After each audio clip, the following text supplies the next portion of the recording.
Hi, this is Military Modeller Paul with an update on my Challenger 1 Mark III, and as you can see she's got a war paint on, which is the actual Hanitz colour, which is Hanitz Extra Acrylics, and it's Brit Gulf War Lightstone BS361, and there it is. Very nice paint, there you go, went on nicely, and it's slightly different to the second Gulf War because the Challenger 2s were painted in a sort of a brighter colour, I think, a slightly different colour, but definitely different to this. And so all the previous Gulf Wars and war vehicles were, the first ones were actually painted in this particular colour. Evidently Hanitz had a sample sent to them so they could actually replicate it in their extra colour range. Anyway, so what I can say to you, that sprayed on really well, and you can still see the non-slip in under the paint, which is nice because it's a nice thin layer. And yeah, happy with it. And I've done some detail painting. I've done the I actually primed it, and then I actually did some detail painting after I think I done it last week. So what I've done is all the bits you can see that have been done. The gun barrel has been done. I've done that by hand. I don't know if the gun barrel end is going to come through into focus. It most probably won't, but no, it's there anyway. You can see it's been done. But the actual gun barrel end of it was done semi-gloss black, and TAMIYA semi-gloss black. When it was all dry, I went up finally at the end, after I'd finished painting by hand with Vallejo, a buff colour for the actual barrel insulation material, I think just to keep the heat in probably. Anyway, but that material was done in buff, and the bits at this end were done in two separate colours from life colour rubber colours to give it a slight definition of colour. Otherwise you end up with a monotone sort of colour vehicle, and I didn't want a monotone vehicle in that way. So they were all done really good. I had to use my goggles to keep the straps all perfectly in place, and it worked really well. The barrel still comes off. The upper body and the lower hull is still separate, and they won't be for too much longer because I'm going to actually I'm going to start weathering underneath the lower hull first, and then put it all together, and then I can actually carry on. Now I think you can see I've done all the actual laser bits and pieces, the anti-laser stuff for all the commanders periscopes, and the doghouse here, and also I've actually done it in the, don't know if you can see that. I think you can. You can see the driver's one. You can see the driver's one's been done, and also this one up here, the small one, has been done on. I don't know whether that's going to show up because I don't want to muck about with my light too much. It does slightly, but it is in there. I actually only glued that on with white glue, and then when I sprayed the turret and everything, I actually then, when I wanted to do the laser in, I actually took that off, cleaned all the white glue off, and then basically put it back on after I'd done the laser in material. And then that was it. Stuck it back on with white glue. So I thought that was strong enough to hold it all the way through, and it's still strong enough to do it now. And the good thing is, if you need to do a repair, you can actually get that off quite easily and clean up and do the same material back. See, the headlights not done. I have got them ready to do now because let's come on to there. There we are, the SPK ones. I think that's what SPK. There they are. They're going to be going on sometime today. Most probably tonight when I get through my modelling bit, and so they'll be coming on the back and the front. I've done the painted the actual smoke dischargers. I presume they could do grenades as well, but smoke dischargers at the moment I'm going to call it. They've all been done. The machine gun has been sprayed in, and it's in the what's name, and that's going to receive the same sort of treatment that I've done with other things. So that the back front of the barrel, because that gives it a nice gunnish look about it. I've done this in dark iron from TAMIYA. Love that, and it's on the cable. You will get a little bit of rust up on there, so that's okay. I've done that. You can see the first decal. This was a test, and as you can see, that is just the decal put on the paint itself. I never varnished it first. I put it straight down. It took a little while, but I used this. Was it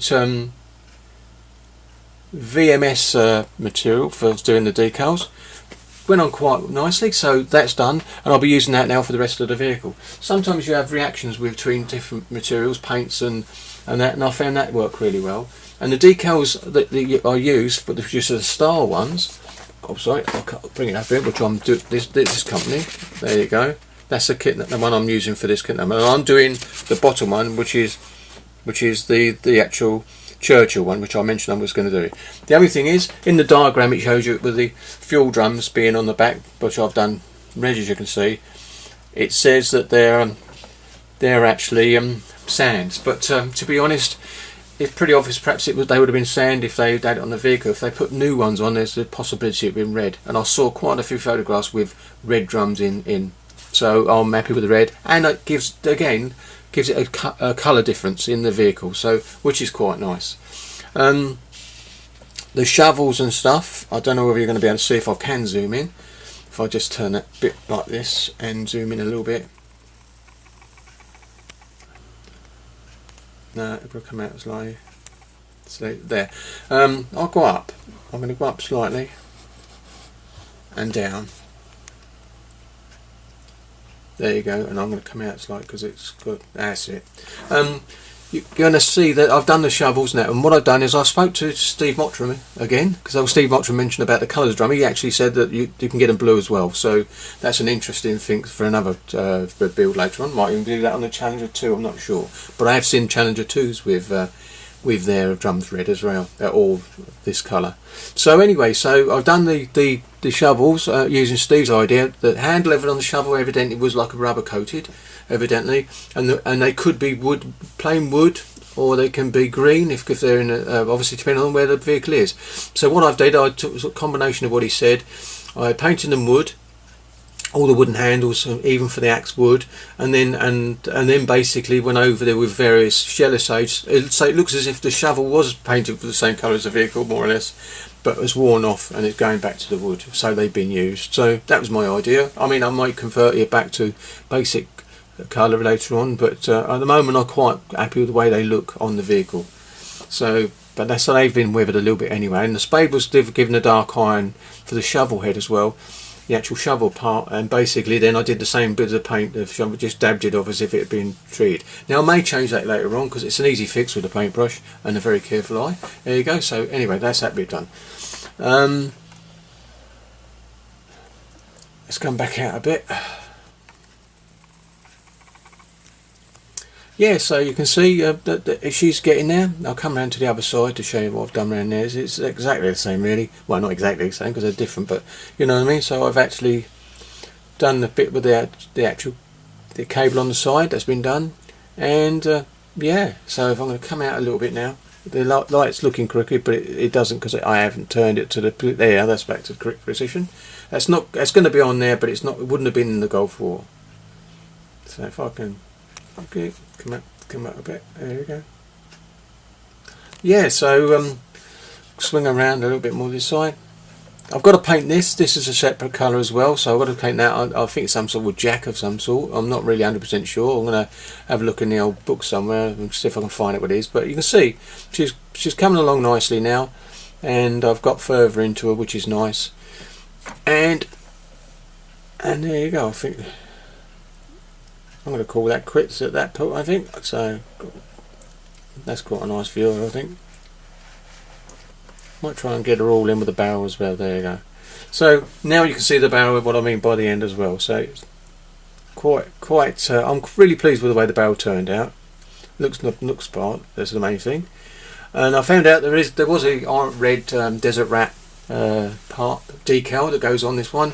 One goes on the box on the front over there somewhere, and one on the back. So that's the one. And they give you an option to put one on the side here. So I most probably won't be doing that, but yeah. So I'm pleased with it so far. So I'm going to put it round to the position I like it in. There we go, and put it back like that, and come round like that. There you go. Right, and I think I'm going to call that the end of this update. So thank you very much for watching, and I'll catch you on the next one. Happy modelling.